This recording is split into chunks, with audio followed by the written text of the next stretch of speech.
Middle Kingdom? Uh-oh, I can hear Token's lawyers from here. Next on the CoCo Show.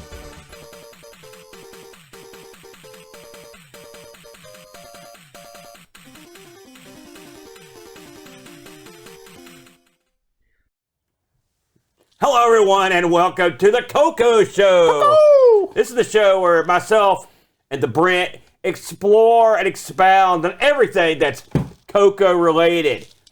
This week, including the chocolatey drink. That's right. This week, we'll be taking a look at the CRPG classic, maybe, Middle Kingdom. Middle Kingdom this week, the Brent. Now, in case you're out of the loop, this is the first time in a long time that the Brent has hosted the CoCo Show, and Brent will be the new permanent co-host of the CoCo Show. Yes. Just to go to this one more time, our good buddy, the Boat, John Boat of Carshaller, has had his dance card filled. His wife and him have just started a new restaurant, which, by the way, is doing gangbusters. Yes. Boat is going into deacon school. He's going to be the freaking deacon, man. He's also doing all his usual other school crap. Plus, he's going to be abroad for a while. I don't mean a guy putting on a dress. I mean, he's going to be traveling abroad. And so Boat was like, listen, I can't handle these shows. So what are we going to do? I was like, well, we can either cancel these shows, bad, or we can bring in the only man that I trust with the CoCo knowledge. And it's a fact, and that's the Brent. And so here he is. Now, the Brent, before we get into the Middle Kingdom here, before we travel in the Middle Kingdom. Yes. You and me, of course, are brothers. We grew up in the same house. That's usually how it works. We had some of the same stuff. And one thing that we don't agree on sometimes, there's occasionally we don't agree on something.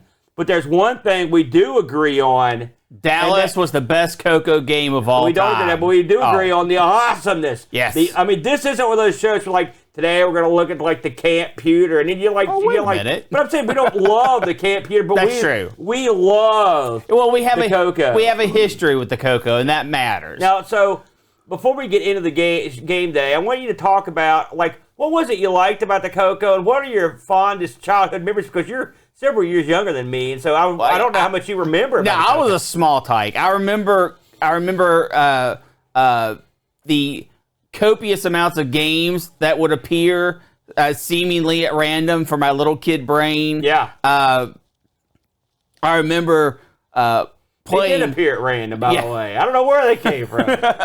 I remember. I mean, there was always something to do. I remember my first hack was on a CoCo where I did a list of the commands and changed the programmer's name to my name, and I was like, ha ha ha ha, I'm a hacker.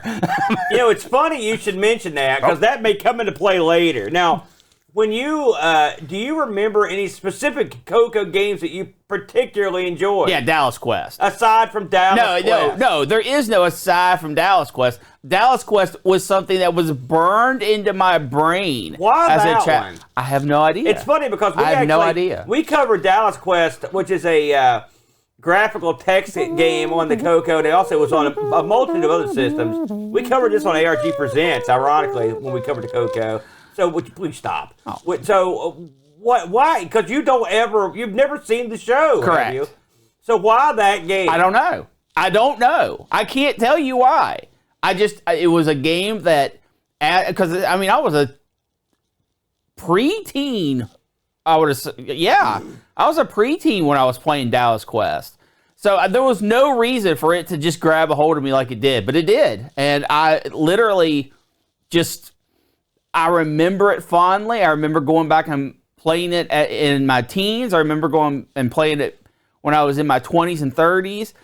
Did it for the show, and it's something I can always go back to, play for a couple hours, never beat it, because that game is all sorts of wacky. It is. It's got some. You have to make some real large leaps and launches. Yeah, but it was just something that was. It was always cozy to me for some reason. I understand. I remember hacking away at that with you for years on certain parts of it, and it was a dip. And this is also early in our career. It's funny because many of the other CoCo graphical text games I really enjoyed, like Trek Boer is one that comes to mind. Black Sanctum.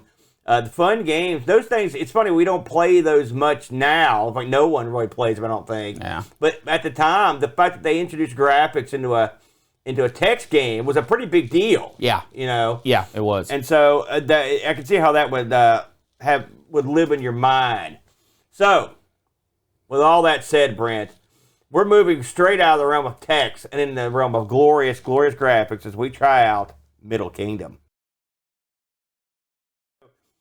This week, this is a real fascinating game to me. It's funny we were talking about our childhoods, because this one is straight from mine. The game we're talking about is Middle Kingdom. This game has a past that you're not going to believe. So, and it's taken a lot of research to get to this point. This game was released on the CoCo in 1984, and it was released on the Dragon sometime before that. And then this whole series is, not this whole game is sort of based on a 1982 BBC micro game. All right, and we'll get to that because interesting. The BBC micro game, for those BBC micro game fans out there, it's called The Curse of the Middle Kingdom. Now, I played The Curse of the Middle Kingdom this week a little bit just to kick the tires on it, and it is like the graphics are just little squares and dots, but I mean, a lot of the same stuff's here, including the game speed selection. It's got actually more different classes you can pick, and you actually go to an outdoor map and travel to different dungeons. So in some ways, it's superior to this, but it's pretty similar. You don't have as many options in terms of your weapons.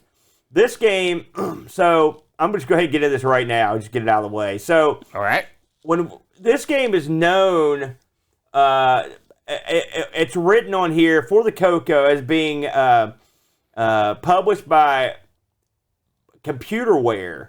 Okay. Out of Cedars, California, and developed by JSoft. Okay, J-Soft, J-A-Y, JSoft Limited. Okay, so I mentioned there's a Dragon version of this. Yeah. Same name. That version is published by Pro Software. Okay.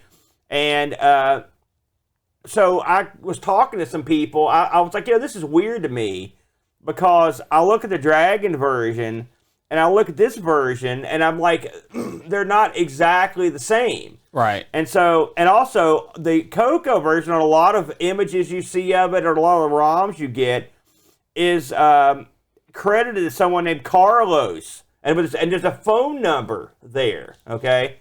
So I did some research. He called him up. I did some research, got some help. Buck Owens was very instrumental in his help.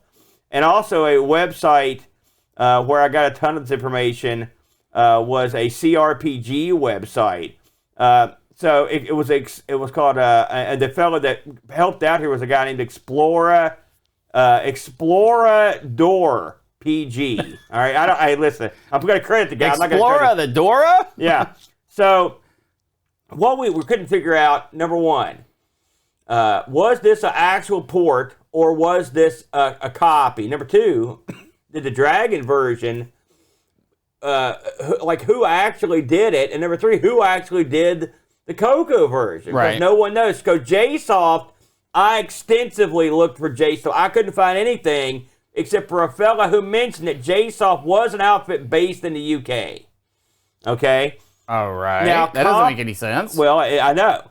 So, CompuWare, the publishers, they've done 1 million CoCo games. And by the way, they did Time Patrol. They even did stuff like Junior's Revenge or Return of Junior's Revenge. They even did like Doodlebug, Color Invaders, tons of stuff we've covered. Sure. And you'll recall when we did our QL show, I mentioned that there was the CoCo and the QL had one game in common. It was called Major Ishtar Under a Doom. See, they did that one too. So there's a callback to the QL episode of ARG.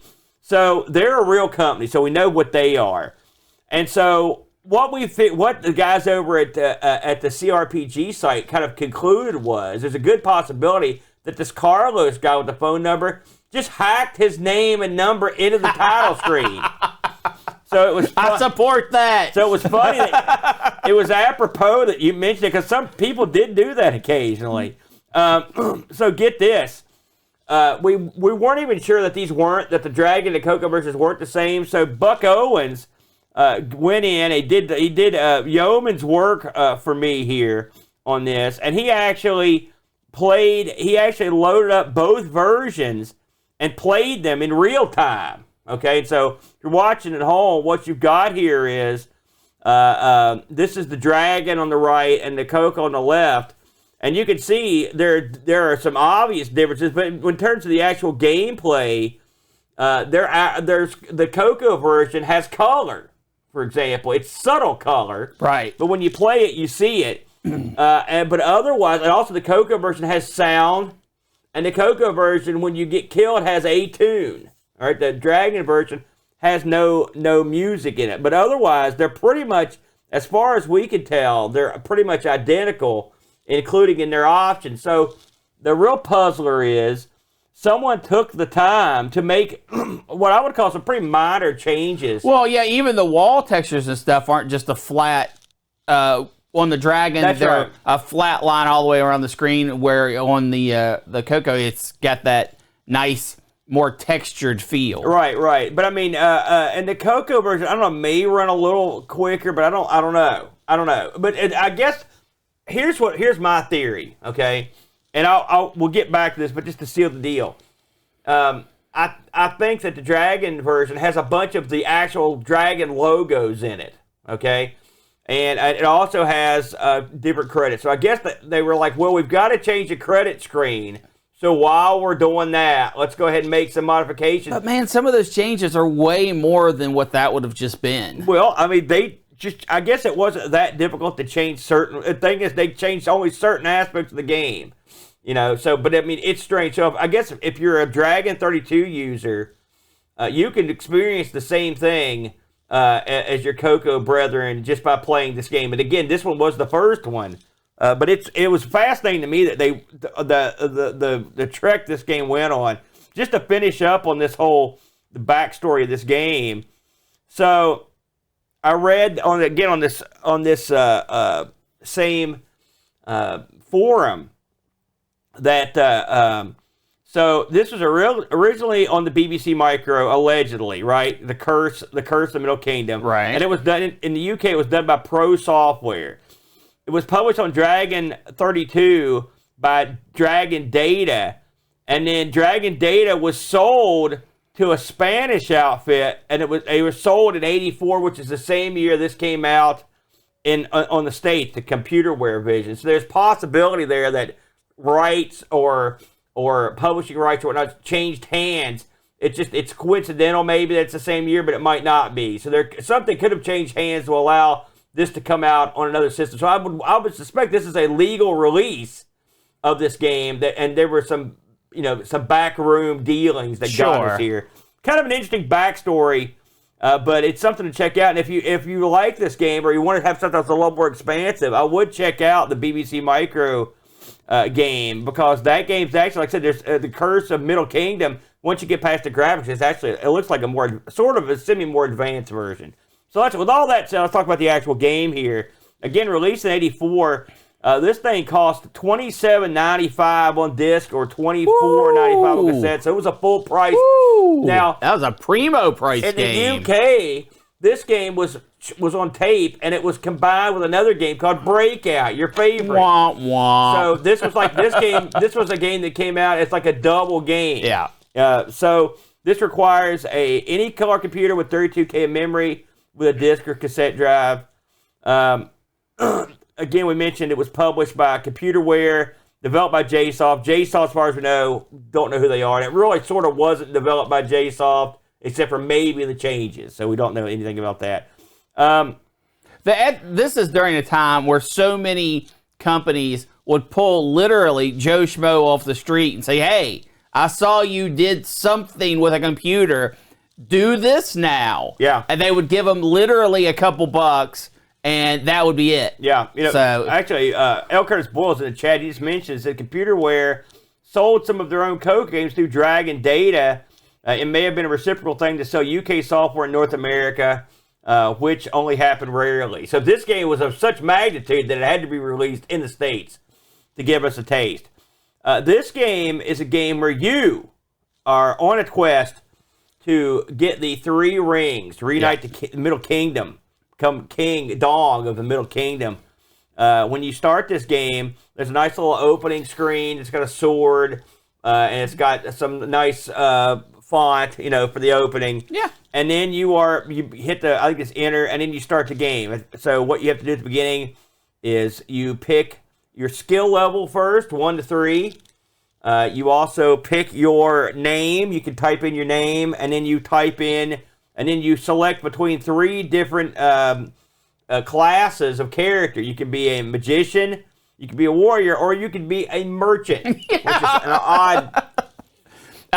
the classic D&D merchant. That's right, everyone's favorite. You always went wizard, fighter, merchant. That's the way I always used to do it. That's the trio right there. And then you can pick slow, medium, or fast messages. No, you can't. You pick fast messages. Yeah, well, it's funny. The first time I played was slow, and it worked, fine. Gosh.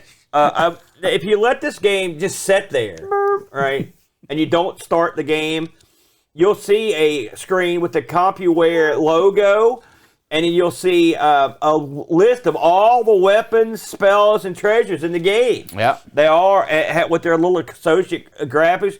You don't even need the names. You can tell pretty much what this stuff is. For the most part. Petrify might be a little abstract. Yeah, but I mean, still, it's a nice screen. The ComputerWare logo is stylized. So someone took some time to do this nicely. So once you've taken care of all your business, it's time to start out in the game. Start sort of the entrance, and you are a all black, a shadowy figure with a shield, and you walk through the game. And as you walk, since you're wearing armor, you can hear the clang and the armor hitting the stone floor as you explore to try to catch these keys. What were your rings? Rings. What were your first impressions of this thing when it came up? Yeah, now I remember the reason I even got this game in here is because I remember this as a kid very fondly, and so I was excited as heck to get to play it in 2023 when I saw the screenshot to let me identify what it was. I couldn't even remember. Right. Did you remember this, or what did you think of the beginning? I did not remember this from the name. Excuse me. Once I started playing it, I did remember playing this as a kid. Uh-huh. I don't remember liking it or not liking it. It was didn't have nearly the impact as some of the other CoCo games did. But when I got in there and started playing it, I was like, I vaguely have this in the back of my head of going through this before. Yeah. What'd you think of the look of it? It is a very interesting look. The rooms are detailed, but not detailed. And what I mean by that is there are different aspects of this dungeon you're in.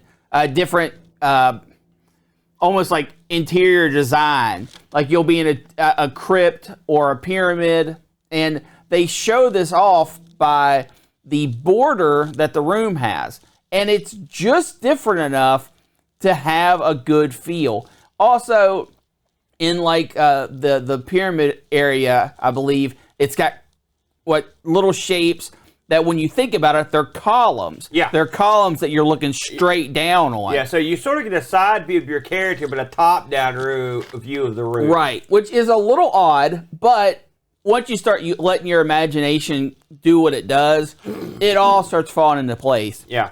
And then you run into that first baddie, and the baddies are both horribly drawn and incredibly detailed at the same time. Yeah. It's so weird. They work quite well. They look like what they are. Yes. This is some fine thin inked, like it is like pencil someone drawing. penciled. That's exactly right. But, it's like someone pencil drew. That probably took a while to get that down. Especially considering how bland your hero is, just being a literal 100% black figure with no contrast, no detail outside of your shield you're holding out and your little feetsies doing the little walk animation. I assume they made your guy this way. I mean, he does move quite nicely. The animation's spectacular. And I assume the reason that the bad guys are so much more detailed is because they don't move. Right. But yeah, the guy, And I will say they've done a good job syncing up the sound of your footsteps with your footfalls. It actually works out pretty well.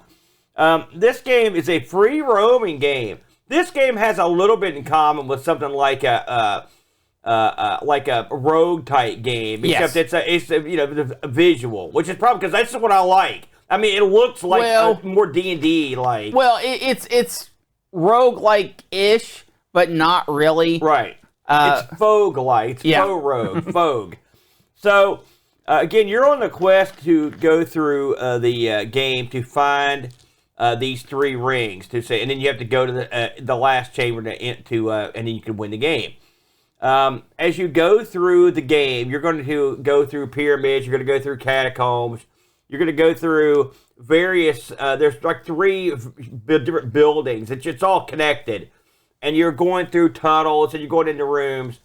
And as you go through them, you will encounter treasure. You'll encounter scrolls. You'll encounter baubles or jewelry. And they'll just be laid out. So the rooms are, like Brent said, they're mostly sparse. Sometimes there'll be a shape in the middle of the room that looks like a triangle or like a rectangle. An altar or, well, who knows what it is. Well, you're in your imagination, it's an altar. Color. I know that.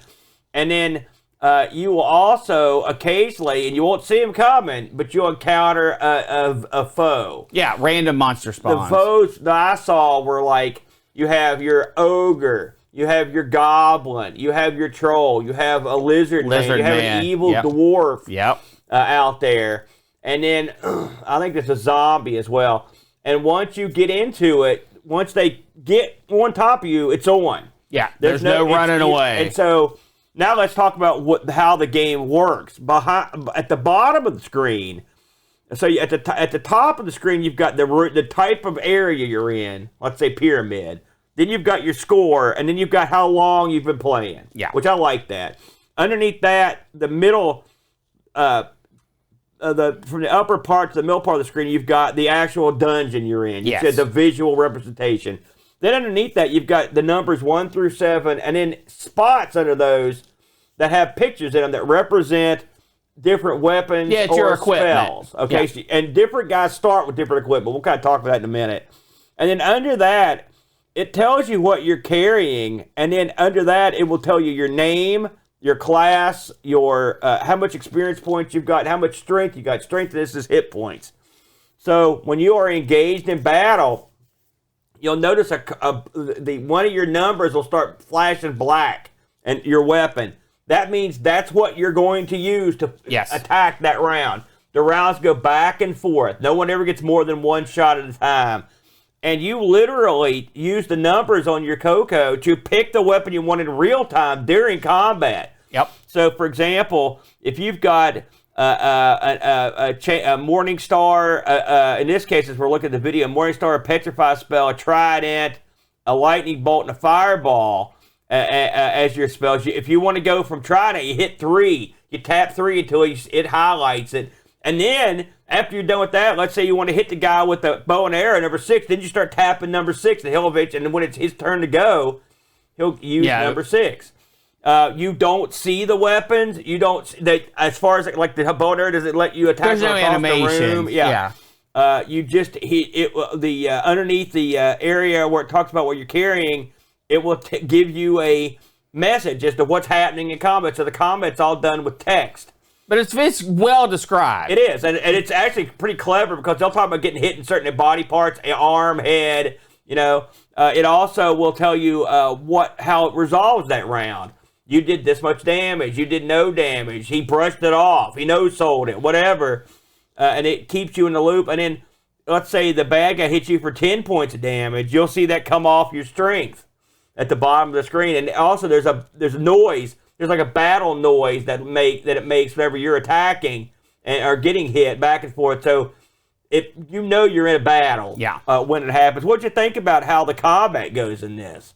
Yeah, I am old school. I mean, I guess this is technically before I really developed a gaming personality, but I enjoy round-based RPGs. Like your Final Fantasies and those type of games. So I felt really at home with this. it's real time, but not really. It's based off of how fast you put your text speed, which is how fast you have to make a decision.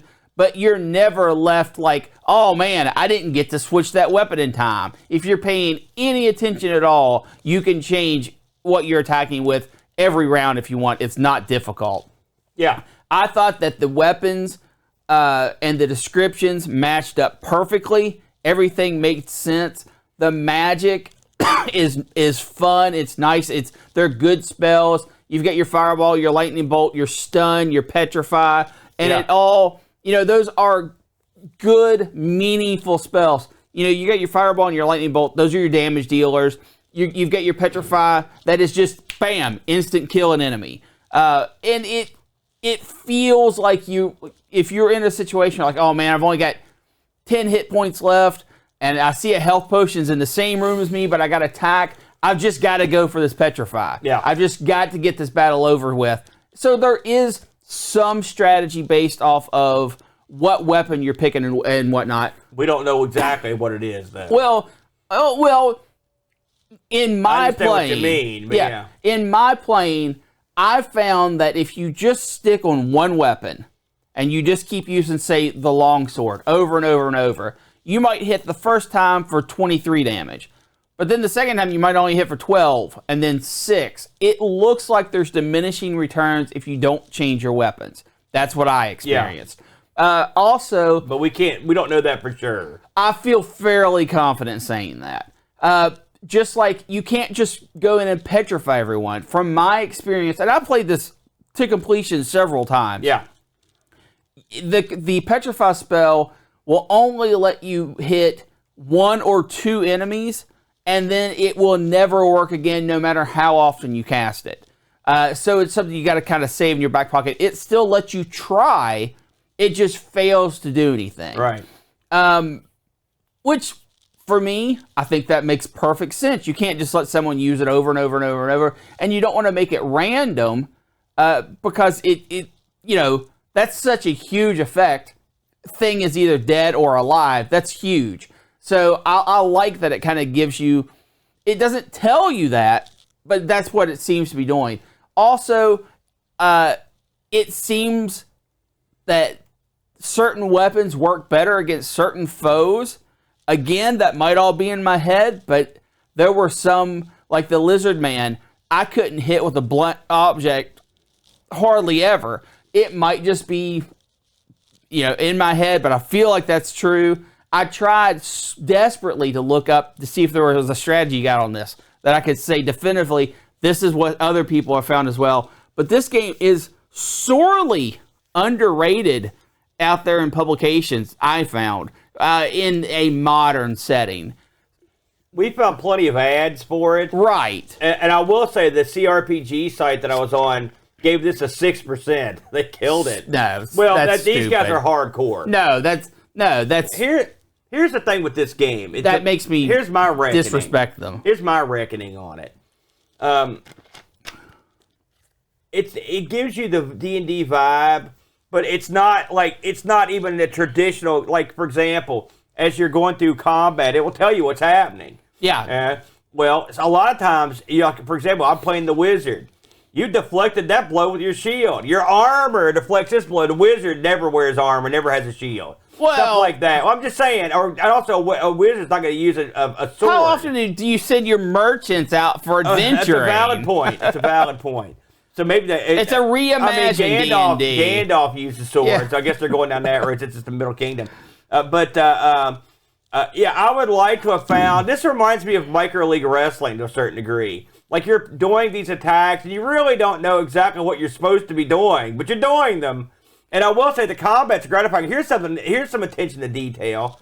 I noticed when I was playing that, like, if you don't always have all your weapon slots full. You could actually use an empty weapon slot. Yeah. And it says, like, you were confused. You were confused. You know what to do. You don't do any damage.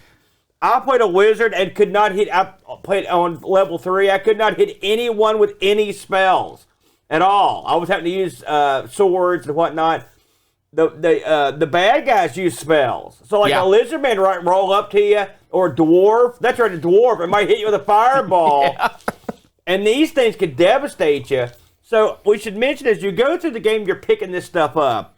We mentioned you can pick up treasure, you can pick up rings, you can pick up jewels. You can also pick up elixirs. When you get elixirs, they just automatically add to your hit points. Yeah. You don't save them. So your hit points don't really have a ceiling. So, like, you can have 350, 370 hit points if you find enough stuff. But the monsters I found, on especially on the third level, you're in for the long haul. The combats go on for a while. Yeah, and they can a couple nail you. minutes, actual minutes. Yeah. They can really nail you take your, especially with the spells, they'll do maybe 26, 27 points occasionally. Yeah. So we mentioned there are 3 skill levels. On skill level 1, I beat this the first time I played it. Yes. I went right through it. I crushed all the monsters. I won. Yeah. I felt like a big man. They give you, it seems like they give you a lot more elixirs. You're right. And also the stuff doesn't hit as hard. And it goes down quicker. On the second, and stuff hits more. The second level, I still won, but I think I didn't win right away. It was closer, yeah. And then the third level, I've gotten 2 rings. Boom. I got 2 rings because when you wander through these, from what I read, and it's hard for me to say either way. Once you get out of the entrance chambers, the dungeons randomly changes. Yeah. Okay. So, and even on top of that, the stuff's it's not like you can go to the same spot in every game. Right. You go to a different spot. You have to look around for this ring. One thing, this game has a ton of possibilities. I'd love to see someone redo this. I would love to see more stuff in the rooms. You'll go into rooms that are just completely blank.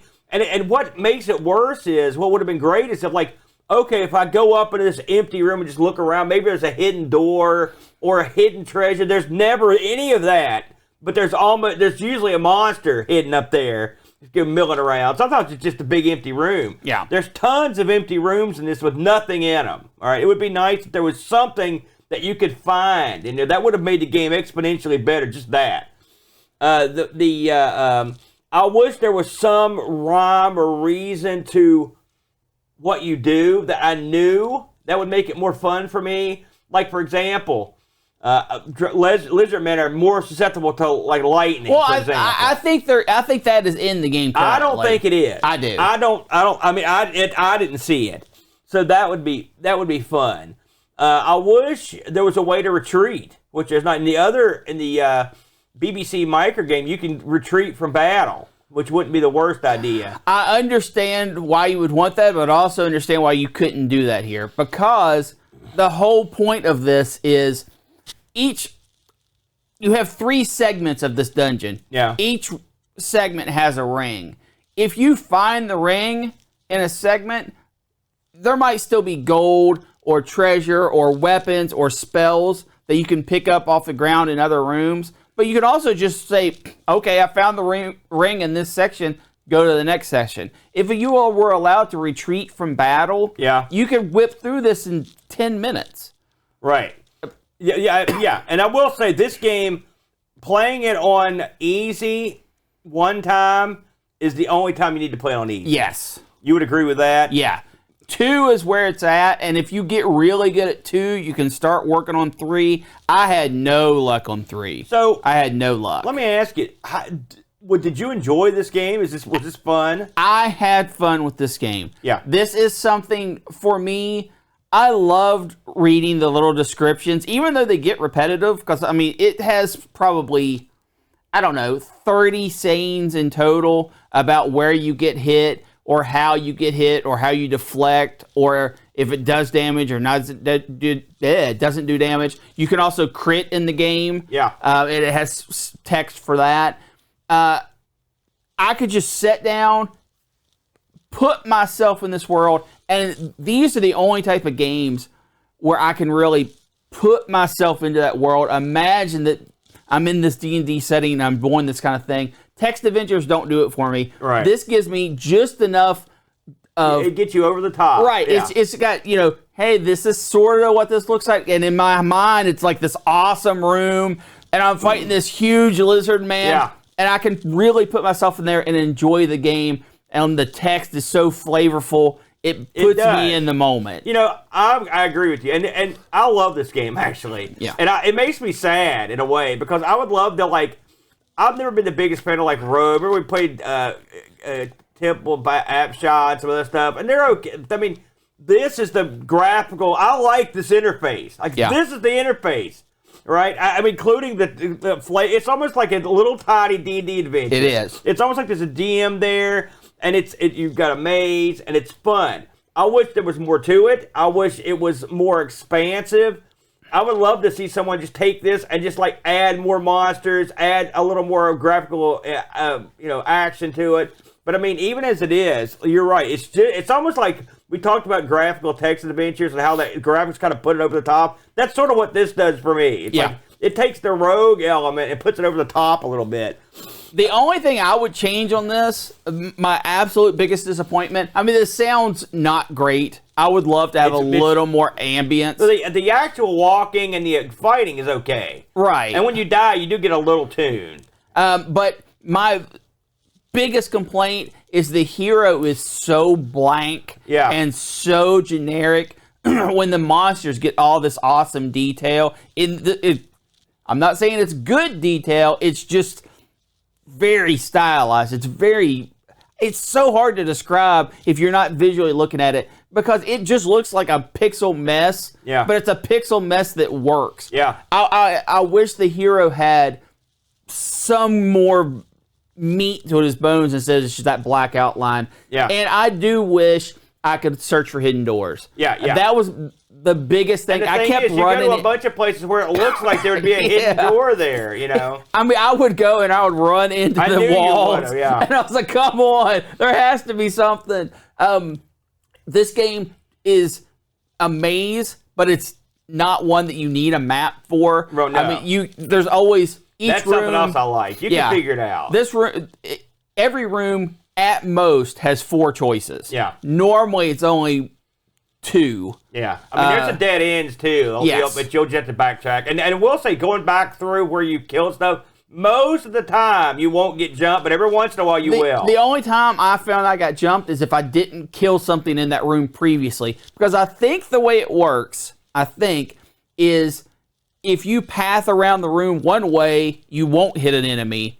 And if you path around a room another way, you will hit an enemy. I think it has trigger points that if your character walks over, that's what triggers it. You may be right. I love that you can find empty bags or worthless baubles. You know, because you've got this treasure strolling out on the floor that you want to pick up, and sometimes it's just, you go all the way over there and it's for nothing. I like that when you get your 7 inventory slots full, if you run into something else, you can switch it out. Yeah, you can get rid of something. I think that's funny neat. It's funny the stuff that they put in here they didn't have to. Yes. Like, who's going to carry all this stuff? Well, I mean, D&D character might. Yeah. And it's neat that you can fill it up and get more, although as you go into higher levels, you're not going to get as much stuff.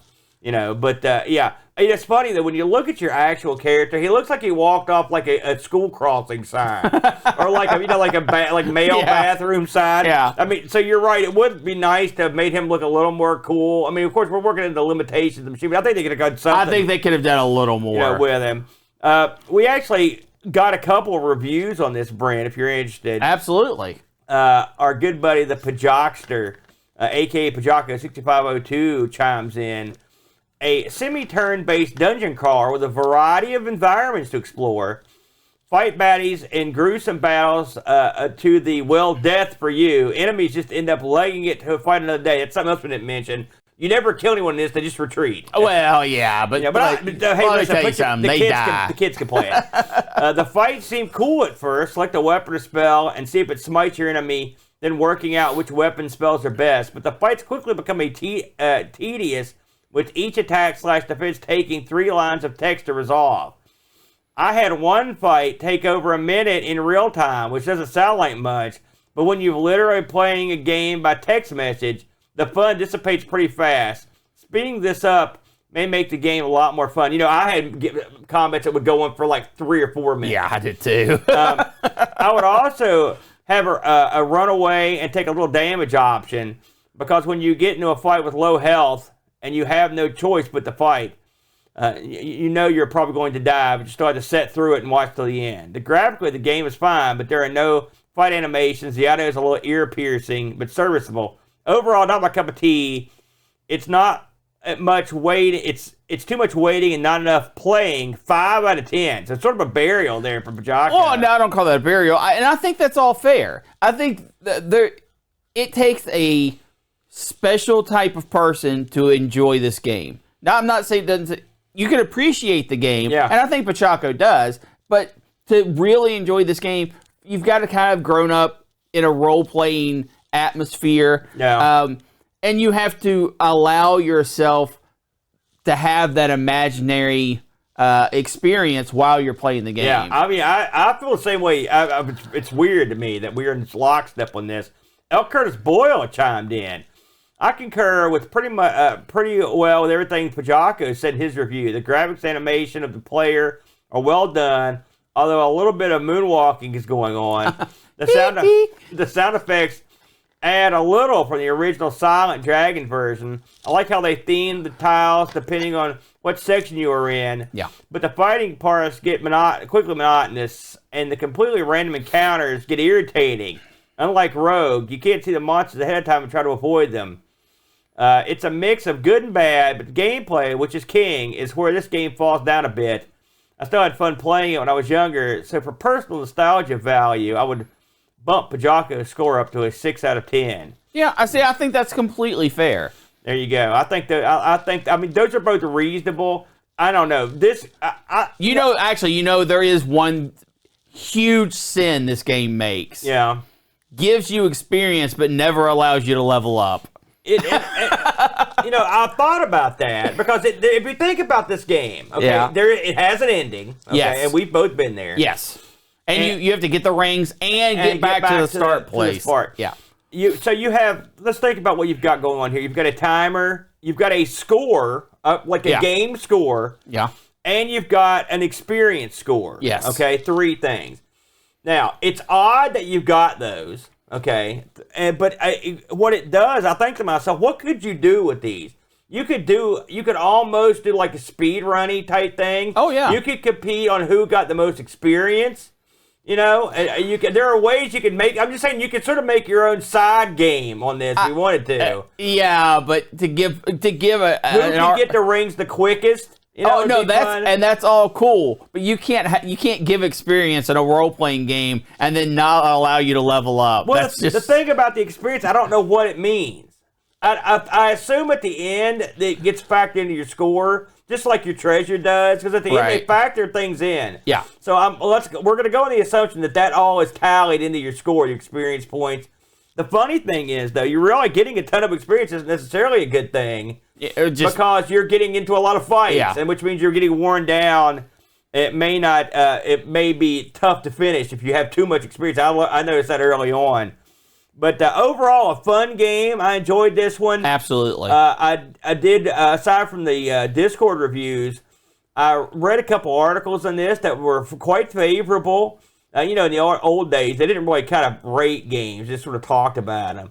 And I read, aside from the CRPG crew that hated it, because those guys are playing CRPGs, most people were pretty positive about this one. Is this a $28 game? In 1984. Man. Do you realize how much that would have been? That's a lot of money. Well, here's the way I look at it. Come for the Middle Kingdom, stay for the Breakout. If you've got a dragon. Yeah, that adds nothing to me, baby. But oh man. I don't know, Aaron. As much as I love this game, and I think that there is some replayability there because your dungeons are always changing and evolving. I don't know. Where do you put it? Well, listen. Here's the way I look at it. If I pick this up on the Dragon, for example, with Breakout, and this thing was say £10. I think that's a good bargain. Oh gosh! All right. Yeah, all day long. And if you get this by itself for like a budget price over there, you're golden. But I can tell you right now, in America, there was no budget price. No. Not at Radio Shack. Not in the magazines. You're paying, brother. Full price all the time. And so if I got this, and keep in mind that I paid full price for WrestleManiac. I want to make that abundantly clear. So this would be like pumpkin pie after having played WrestleMania. But yeah, you're talking like in 1984 money, you're probably talking $50 now. No, way more than that. So yeah, that's too much. But I mean, I think this is at £10. I think you're in. Modern day prices, if this was released for $20, which isn't a budget title, but it's certainly not AAA stupid prices. I think you've got a winner all day long. I think you've got replayability. There is. And the thing is, if you get into the groove of the game, it's not something you're going to break out every day. But if you're sitting there and you're like watching a video on YouTube and you're like, hey, I'm going to fire this up, you're in. By the way, that reminds me of something. I want to put over the CoCo archive. They've got this set up where you can play all the games right there on the website with that X-Roar. That's incredible. And it's dead on perfect. I put this over in Discord. I'm going to put it over again. This is a tremendous asset to the CoCo community. The people that are CoCo curious, you know what I mean? Just want to get in there and fool with it. You could try the games right in your browser, and they ran great. Yeah. They ran great. So this is something that you would definitely want to look into. I'll put a link in the show notes for the episode, Brent. But overall, I thought this was a fun game. I was happy to go back and play it. And I'm looking forward to the next one around. So, absolutely. As we close up shop on this, I want to talk a little bit about the next one around. So, we have, all of our shows have a game selection committee. Except for ARG. Well, except for ARG.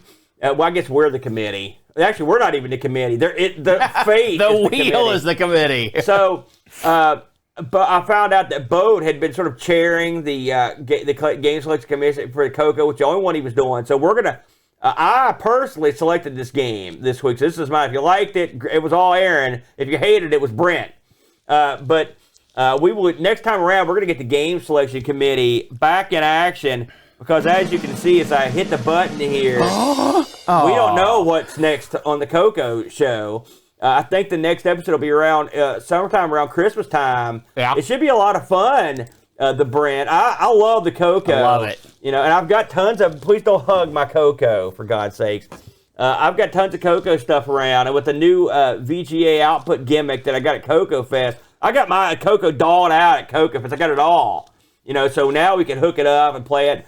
Which reminds me, while we're talking about it, me and the Brent do a little thing called Thanks for Giving. Yes. It's coming up in like less than a month, the Brent. About a month. Tell the people what we're doing.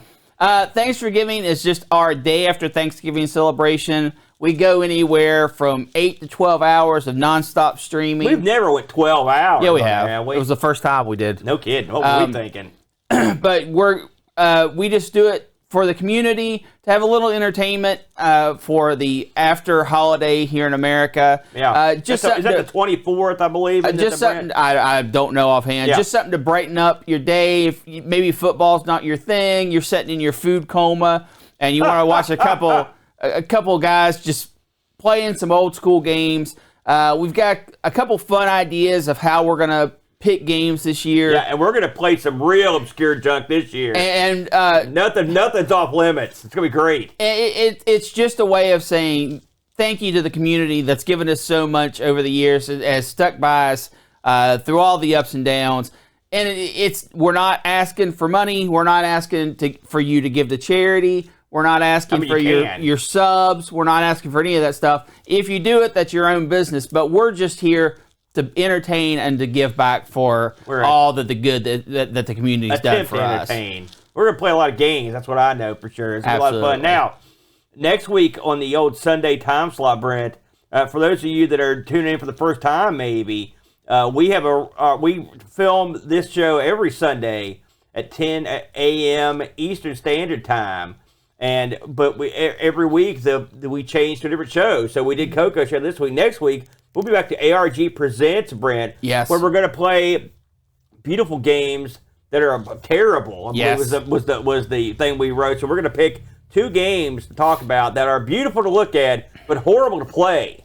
And that should be a lot of fun. I believe, Aaron, that next week will next week be our Halloween episode, or next week will be our Halloween episode, for what that's worth. So that should be a lot of fun too. So please check us out next week. And thank you for everyone that supports the CoCo Show. Thanks for all the community. And listen, Special thanks to Buck Owens. Thanks to Elkhurst Boyle. Thanks to those fellows over in the CRPG community. I'm going to link that thread up too for people to check out, because all the research and stuff that we did, really, it was like a team effort. Buck went in there and did a lot of great footage for me. I really appreciated that. So I appreciate everybody. The CoCo community, they hang together, brother. And that's what good CoCo people do, right? They stick together like waffles.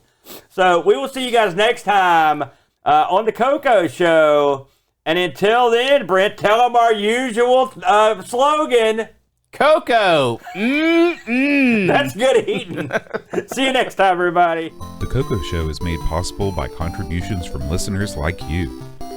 Patreon supporters help choose the games we play, receive exclusive magnets, and get access to the Amigos Retro Gaming Discord server. Visit patreon.com/theCoCo Show if you'd like to support the show and join our community.